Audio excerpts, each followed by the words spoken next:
Halo historian, Assalamualaikum warahmatullahi wabarakatuh.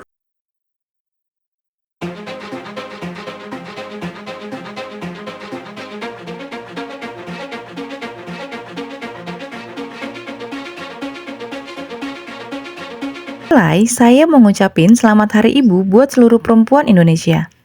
Kata siapa perempuan gak ada kontribusi dalam perjuangan kemerdekaan Indonesia? Yang jarang disorot dan sedikit dilupakan. Padahal, perempuan punya peran yang cukup besar dalam menangani hak-hak perempuan dan anak-anak pada masa itu. Dalam video kali ini, saya akan menceritakan ulang kenapa tanggal 22 Desember diabadikan sebagai Hari Ibu. Padahal, tanggal 21 April kita sudah merayakan Hari Kartini. Kenapa dua tanggal tersebut harus dirayakan secara terpisah dalam dua perayaan yang berbeda?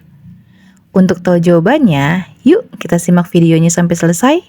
Tapi sebelum itu, buat yang belum subscribe, jangan lupa subscribe dan share video ini ke teman-teman kalian. Kongres Perempuan Indonesia pertama diadakan pada tanggal 22 sampai 25 Desember 1928 di dalam Joyodipuran, Yogyakarta. Kongres ini dihadiri oleh lebih dari 1.000 orang dari 30 organisasi perempuan yang tersebar di Jawa dan Sumatera. Tujuan dari kongres ini adalah untuk menyatukan cita-cita dan usaha memajukan wanita Indonesia, serta menjalin pertalian antara perkumpulan-perkumpulan wanita Indonesia. Hasil dari kongres ini adalah mendirikan gabungan atau federasi perkumpulan wanita yang kemudian pada tanggal 28 sampai 31 Desember 1929 berubah nama menjadi Perserikatan Perhimpunan Istri Indonesia atau PPII. Kongres Perempuan Indonesia pertama ini merupakan momentum yang sangat penting dalam sejarah perjuangan bangsa Indonesia. Berikut ini adalah beberapa nama pemimpin yang terkait dengan kongres tersebut. Yang pertama ada Ismudiati dari Wanita Utama, 2. Sunaryati dari Putri Indonesia, 3. Sukaptinah dari Young Islami Tenbon, 4. Nyi Hajar Dewantara dari Taman Siswa, 5. R.A. Sukonto dari Wanita Utama, 6. Siti Munjiah dari Aisyah, 7. R.A. Harjo Diningrat dari Wanita Katolik, 8. Suyatin dari Putri Indonesia, 9. Siti Hayyinah dari Aisyah, dan 10 ada B. Muryati dari Yogyakarta. Selain pemimpin kongres tersebut, beberapa organisasi perempuan yang juga mengirimkan utusannya dalam kongres yaitu dari organisasi Aisyah yang merupakan sayap perempuan dari Muhammadiyah, Budi Rini, Budi Wanito, Darmo Laksmi, Young Islami Tenbon Dames Afdeling yang merupakan sayap perempuan Young Islami Tenbon, Yogyakarta, Kartiwara, Sarekat Islam Bagian Istri yang merupakan sayap perempuan Sarekat Islam, Putri Indonesia yang merupakan organisasi nasionalis Seksi Wanita Pemuda Indonesia, dan masih banyak lagi organisasi perempuan lainnya yang mengirimkan utusannya. Dalam pidatonya, Nyai Sukonto berkata bahwa sudah saatnya kepentingan kaum putri zaman kegelapan harus diangkat. Kaum istri hendaklah jangan hanya dianggap baik pada saat di dapur saja, tapi juga memumpuni untuk melakukan baca tulis. Faktor pelaksanaan Kongres Perempuan ini dikarenakan keinginan para tokoh pergerakan perempuan untuk memperjuangkan kedudukan perempuan dalam bidang pendidikan, sosial, dan kebudayaan. Adapun permasalahan yang dibahas pada saat Kongres Perempuan Indonesia yang pertama yaitu mulai dari pendidikan perempuan, nasib anak yatim piatu dan janda, sampai perkawinan anak dan perkawinan paksa yang marak terjadi pada saat itu. Sambutan dari Nyai Sukonto pada Kongres Perempuan yang ia pimpin telah berhasil sehingga menjadikan hal ini karya besar yang penuh nilai historis dalam sejarah perjuangan bangsa Indonesia. Anggota Kongres dianjurkan untuk membuat propaganda tentang dampak buruk dari pernikahan dini. Pemberdayaan perempuan diupayakan dengan membiayai pendidikan untuk anak-anak perempuan yang tidak mampu melalui pemberian beasiswa. Dilansir dari laman DPAD Yogyakarta, Kongres Perempuan Indonesia pertama menghasilkan keputusan-keputusan sebagai berikut. 1. Mendirikan Badan Federasi Bersama dengan nama Perserikatan Perkumpulan Perempuan Indonesia atau PPPI yang menjadi satu wadah bagi seluruh organisasi perempuan pribumi untuk berkomunikasi. 2. Pendirian PPPI tidak melibatkan isu politik dan lebih berfokus pada hak, serta peran perempuan dan kehidupan keluarga secara utuh. 3. Menerbitkan surat kabar, yang redaksinya dipercayakan kepada pengurus PPPI.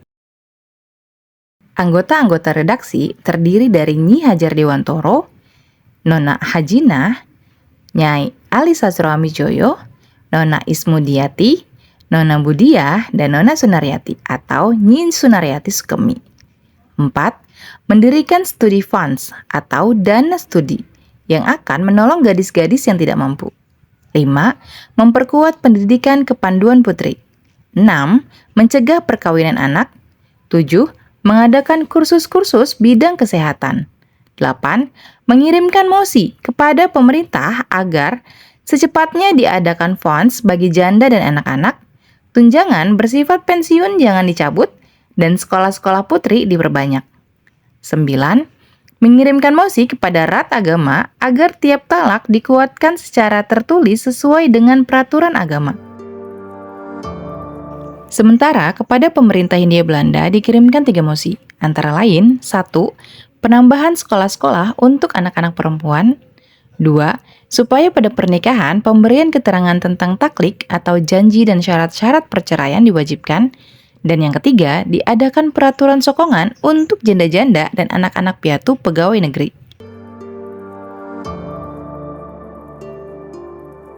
Sejak Kongres pertama sudah diakui sebagai tonggak sejarah kebangkitan pergerakan perempuan Indonesia.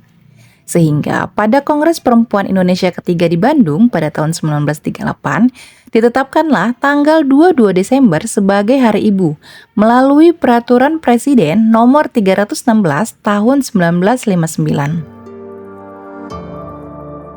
Tanggal 22 Desember dirayakan sebagai Hari Ibu bertujuan untuk menghargai kedudukan dan peran seorang ibu dalam keluarga dan menciptakan generasi penerus yang baik. Di samping itu, juga sebagai penanda peristiwa tonggak sejarah kebangkitan pergerakan perempuan Indonesia. Dan karena banyaknya kaum ibu yang hadir pada kongres tersebut sebagai bentuk semangat dalam memperjuangkan hak perempuan.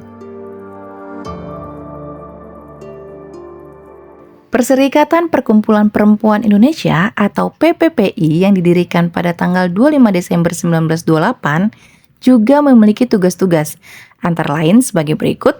1. Mengadakan kongres setiap tahun untuk membicarakan kedudukan perempuan Indonesia. 2. Menerbitkan surat kabar yang merupakan sarana untuk membahas soal-soal perempuan. 3. Menjadi hakim pemisah untuk mendamaikan anggota-anggota yang berselisih. Dan yang terakhir adalah tempat kedudukan pengurus PPPI ditentukan menurut jumlah anggota. Untuk pertama kali, Yogyakarta menjadi tempat kedudukan pengurus.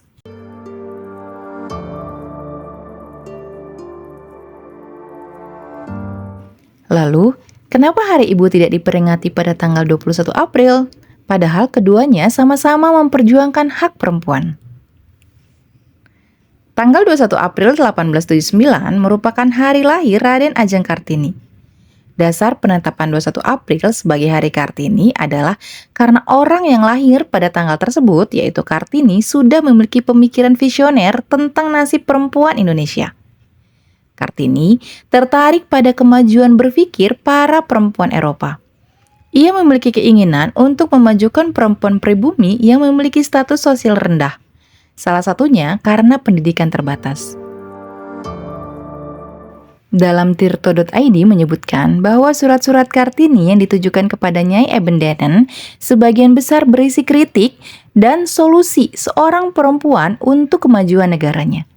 Saat itu, Kartini mampu menghadirkan ide-ide yang maju, bahkan terlampau maju untuk zaman Hindia Belanda kala itu. Kartini sangat fokus terhadap pendidikan dan sikap anti kekerasan hingga sering dikatakan bahwa gagasan Kartini adalah suatu ramalan tentang masa depan. Dari penjelasan ini sudah jelas, meskipun sama-sama memperjuangkan hak perempuan, tapi Kartini belum sempat mewujudkan pemikirannya. Namun, beliau menjadi penggebrak. dan membuka mata kaum perempuan bahwa perempuan Indonesia memiliki hak dan derajat yang sama dengan laki-laki. Itu tadi sekilas sejarah Hari Ibu di Indonesia. 21 April dan 22 Desember merupakan hari yang spesial untuk menghormati dan menghargai perjuangan perempuan Indonesia. Semoga video tadi bermanfaat dan menambah pengetahuan kita tentang sejarah Indonesia, karena sejarah adalah guru kehidupan. Sampai jumpa di video selanjutnya.